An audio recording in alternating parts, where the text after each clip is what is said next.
The first high-rise that was 153 meters was done by us in the year 2000. It so happened that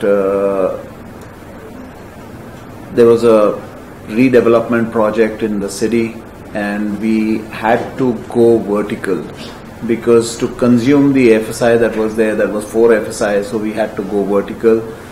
So that led to the first high-rise, and it was listed in the Limca Book of Records as the tallest building of India, 2003 Limca Book of Records.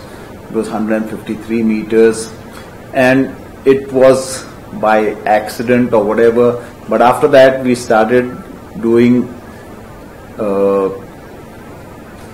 maybe 25-30 high-rises in the city and outside also. Then we started moving to the outside.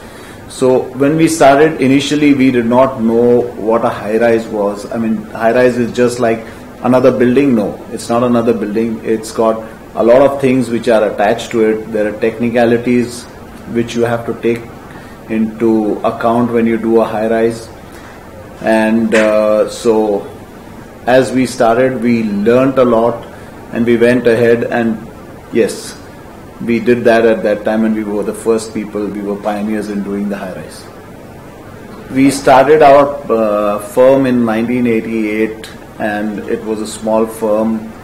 We started doing small projects and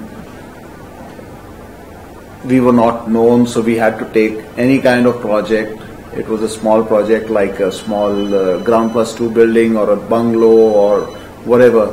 So we started taking all kinds of projects, and then we got a lot of breaks. Our first break was Sagar Classic, that was an 18-storied building, and then the next milestone was Sripati, which was 45-storied, 153 meters tall.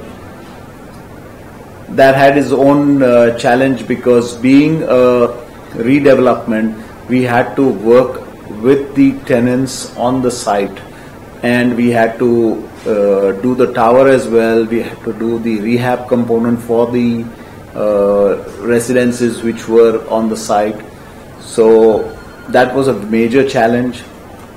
Then we came to another milestone, and that was the Marine Plaza Hotel, which was an existing hotel, and it had to be refurbished. We wanted to do it like a 5-star. It was not a 5-star, it was just like a ordinary hotel. So it was an apartment which was converted to a hotel, and the challenge was Marine Drive. Marine Drive is a precinct, a heritage precinct, it's an Art Deco precinct. So we had to stay within the parameters, do it like a 5-star, and we achieved it, keeping the structure up. We dug a basement below and we did a pool on the terrace. That was another major challenge of my life. The other challenge was Bharat Diamond Bourse, which was a project which was existing. It was half done, and we had to, and it had been started, maybe about 15 years before we came into the picture. It was closed for 10 years, and their requirements had changed. So we had to keep the structure. Of course, we pulled down quite a few towers. We had to keep the main structure. The basement was existing, and we had to redo the whole project. And so doing a project which is a new on a greenfield project, it's very easy. Whereas doing redevelopment projects or doing a project which is already done and then you've got to revamp it, it's a challenge. So that was another major challenge of my life. As we go along, we finished the Marine Plaza, and Marine Plaza led to a lot of international projects because it's a very high profile, very high visibility project. We got some projects in Dubai, and from Dubai we moved on to Mauritius. That was another very important milestone that we cleared. It was a 206 room hotel, Radisson Plaza, Radisson Resort rather, and that was a very important project in my life. And after that we started moving to other places like Sri Lanka, we are doing a project in Sri Lanka which is 383 meters tall, and it's a mixed use. So that is another challenging project. Then we started moving to other places in Africa, that is Nairobi. We've completed a couple of hotel projects there.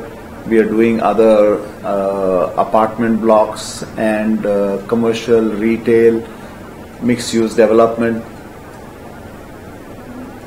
In about 2013, we started another firm by the name of ARK Studio in the US, in San Francisco Bay Area, and we started going global. We are currently doing projects in the Bay Area, in Texas, in Dallas, and in Africa. We did some projects in Afghanistan. We did some projects in we are doing Sri Lanka, India, and we are going global everywhere. To an architect, I think each and every project is close to the heart. And it's like a parent, each and every child is very important and very close. So we look at it, myself, I look at each and every project of mine very close to myself, and I get involved in each of the projects till the concept stage, till we get onto the floor, we actually start construction. Then it is taken over by the team which does the GC drawings and execution and everything. But yes, I do get involved even in that later stages. India is a consumer country, and our biggest asset is the population. So we are not going to reduce the population, and we are not going to increase our land bank. So India is going to grow. India's real estate market is going to grow. It is a slump today, but there is a future to it, and India is the destination. Cost of construction is not coming down it's got no scope of it coming down. In fact, it is increasing by the day, because the techniques that we are using, the materials that we are using is all escalating the prices. If you look at the land is not increasing, it's reducing.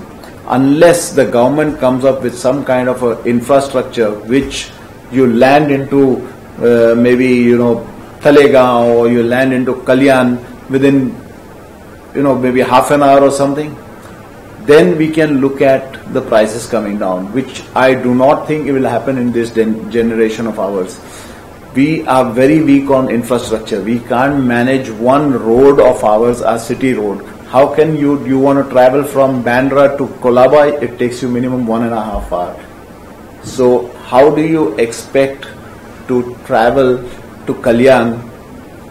If you can make it faster, then it's going to be possible, whereby you can bring the prices so people can actually stay in Kalyan and work in Mumbai. But that's not in the near future. So I do not see the prices coming down. Let's go to the next step, that is your statutory payments. Your cost of construction is the other thing. Your TDR cost, your everything, whatever you say, there's no going back. It's always, it's going up. So on what grounds do you think should the prices come down? I don't see any grounds for the prices coming down. In fact, it will keep on going up. Absolutely. Today is the buying time when the prices are not moving up. It is at a stagnation. So this is the best time to buy for the people.